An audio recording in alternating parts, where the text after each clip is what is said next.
Hello friends. तो क्या हाल चाल है आप लोग का।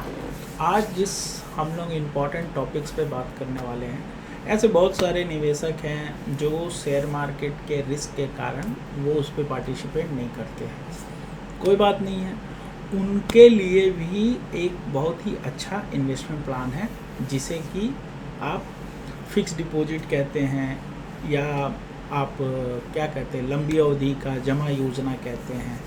तो ऐसे लोग जो एफडी को ज़्यादा प्रेफर करते हैं बनिस्बत किसी और इन्वेस्टमेंट के, तो उनके लिए भी एक बहुत अच्छा इन्वेस्टमेंट प्लान है जिसे कि 1 2 3 एफडी इन्वेस्टमेंट रूल कहते हैं। तो चलिए वीडियो शुरू करते हैं और समझने की कोशिश करते हैं कि 1 2 3 एफडी इन्वेस्टमेंट प्लान क्या है। तो fixed deposit FD is a secure investment options where is a lump sum amount is deposited with a bank or financial institution for fixed tenure, a predetermined interest rate. Here are its key features and benefit. Guaranteed return है, flexible tenure होता है, आप 7 दिन से लेके जितने भी साल की आपके अवधि का जमा कर सकते हैं। इंटरेस्ट ऑप्शन है कि आप कितना इंटरेस्ट आपको चाहिए उस हिसाब से आप इन्वेस्ट करते हैं। आप अपने ड्यूरेशन के पहले इमरजेंसी या किसी और मतलब ज़रूरत को लेके, एक्सपेंस को लेके आप उसके अगेंस्ट में क्लोज भी कर सकते हैं और उसके अगेंस्ट आप लोन भी ले सकते हैं। इंटरेस्ट रेट जो होता है ना बैंक का, वो बहुत सारे फैक्टर्स पे डिपेंड करता है।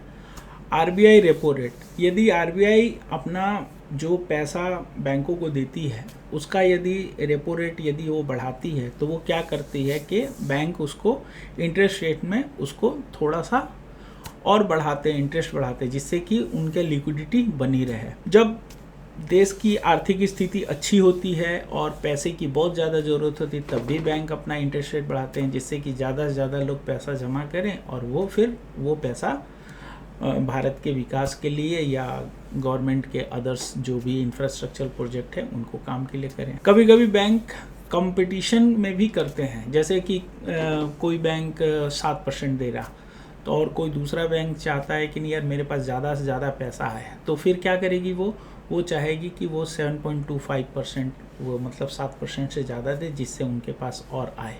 तो ऐसे ऐसे कारण होते हैं जिसके कारण आपका बैंक इंटरेस्ट अपना घटाते बढ़ाते रहता है। तो एडिशनली आप जान गए हो कि हायर इंटरेस्ट रेट जो होता है वो आपको एफडी में जो पहले से ही फिक्स रहता है उस अनुसार मिलता है आपको।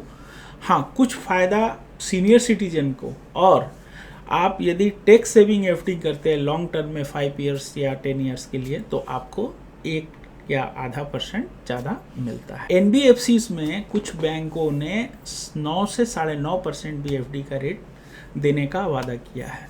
अब प्रॉब्लम यह है कि आप नॉर्मल बैंक में भरोसा करोगे या एनबीएफसी पे, ये आपका डिसीजन है, क्योंकि एनबीएफसी हो चाहे बैंक हो, बैंक आपको सिर्फ आपके 5 लाख रुपये तक का सिक्योर्ड आपको गारंटेड है कि वो पैसा आपको रिटर्न करेगा। इसके बाद यदि बैंक किसी कारण से वॉश आउट हो जाता है या कोई का मतलब स्कैम हो जाता है तो फिर वो पैसा आपका फंस जाएगा।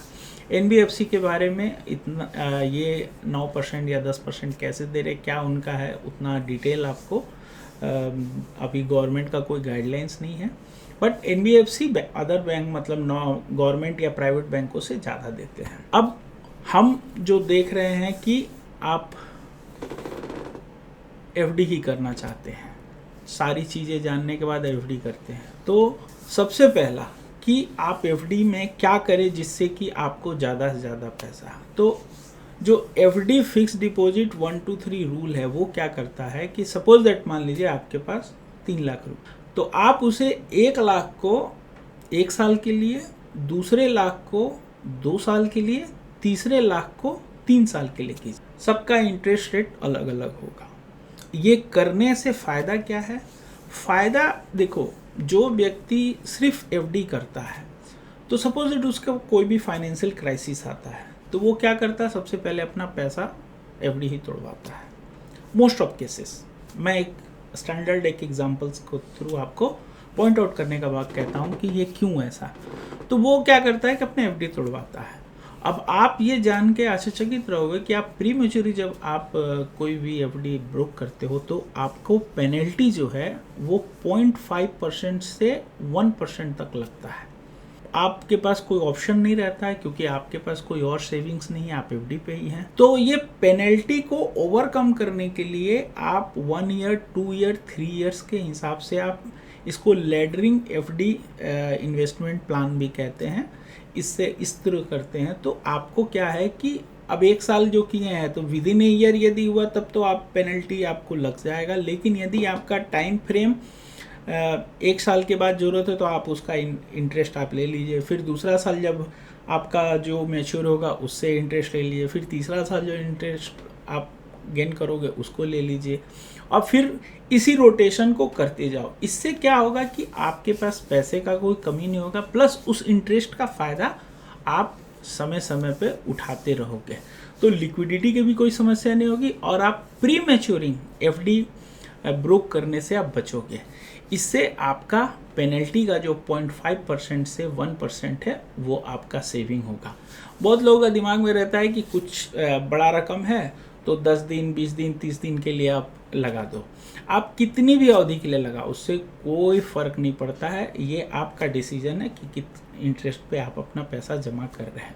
एक बात हमेशा दिमाग में रखो कि प्री मैच्योरिंग आप यदि एफडी ब्रोक करते हो तो उसका पेनल्टी काफ़ी हाई है और आपको ऑप्टिमम इंटरेस्ट नहीं मिल सकता। सपोज दैट मान लो आप 7% का इंटरेस्ट रेट पे आप 5 लाख रुपए लगा रहे हो और 1 साल के भीतर में ही आप तोड़ रहे हो।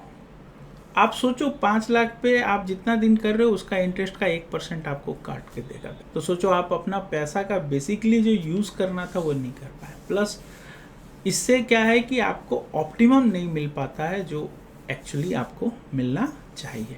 तो हमें हमेशा एफडी में जब भी इन्वेस्टमेंट का लेडरिंग पिरामिड इन्वेस्टमेंट करना चाहिए। 1 2 3 ईयर्स याद रखिए। अपने पैसे को जो भी आप एफडी करना चाहते हो उसको 3 भागों में बांटिए, 1 साल, 2 साल, 3 साल के मतलब टाइम ड्यूरेशन में मतलब एफडी कीजिए, जिससे कि आप penalty plus optimum profit, optimum interest का आपको बेनिफिट मिल सके। तो आपको इससे related FD pyramid investment plan से रिलेटेड कोई भी क्वेरी हो, कोई कमेंट्स हो तो आप मुझे डीएम कर सकते हैं, कमेंट्स कर सकते हैं। मिलते हैं इसी तरह के कोई इंटरेस्टिंग और सब्जेक्ट या टॉपिक्स पे। बाय।